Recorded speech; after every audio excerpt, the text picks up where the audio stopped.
मनसे आणि ठाकरेंच्या शिवसेनेकडनं आज कॅशबॉम्बचा धमाका करणार येणार आहे। म्हणजे एकीकडे अंबादास दानवेंनी शिंदेचे आमदार महेंद्र दळवींच्या कॅचचा एक कथित व्हिडिओ समोर आणलेला आहे आणि आता मनसेच्या संदीप देशपांडेंनी पीडब्ल्यूडीच्या अधिकाऱ्यांचा लाच घेतानाचा व्हिडिओ समोर आणलाय। विधिमंडळ अधिवेशनात ठाकरे बंधूंच्या नेत्यांच्या कॅशबॉम्बवर जोरदार चर्चा होण्याची शक्यता आहे।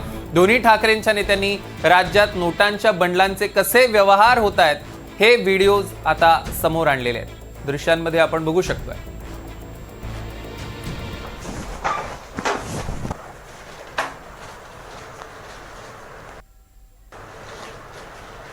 साहेब मग ह्याच्यामध्ये मग साहेबांचा हिशोब आहे का ना? मग एकजुडी साहेबांचा बरं ना, एक तर एनओसी साहेबांची मग वेगळी एकजुडी साहेबांची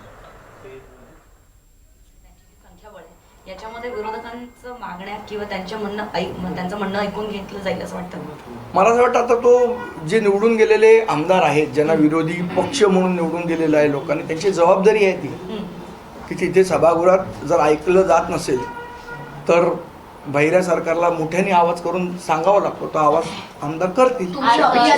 व्हिडिओ एक्सपोज केलाय तर अंबादास दानवेंनी देखील शिंदे गटाचे आमदार आहेत महेंद्र दळवी, त्यांचा एक व्हिडिओ एक्सपोज केला आहे। त्याच्यामध्ये पैशांची बॅग दिसते, व्हिडिओ कॉलमध्ये स्वतः महेंद्र दळवी दिसत आहेत। शेतकऱ्यांना देण्यासाठी पैसे नाही असा सवाल त्यांनी उपस्थित केले आणि आमदारांकडे पैसे बघा, शेतकऱ्यांना पैसे मिळत नाहीत, कंत्राटदारांना पैसे मिळत नाहीत, जनतेला फक्त निवडणूक आली की त्यांच्या खात्यामध्ये 10,000 रुपये टाकले जातात आणि ते 10,000 रुपये तेव्हा टाकायचे आहेत, म्हणून आता कोणाला काही आणि फरकच नाही पडत ना।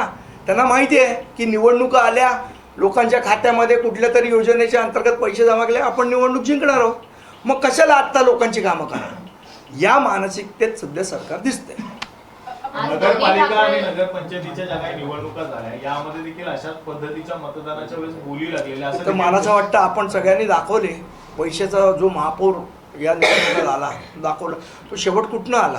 कोणाच्या तर काय खिशातनं पैसे नाहीत एवढे, हा शेवट या भ्रष्टाचाराच्या माध्यमातूनच पैसे आले।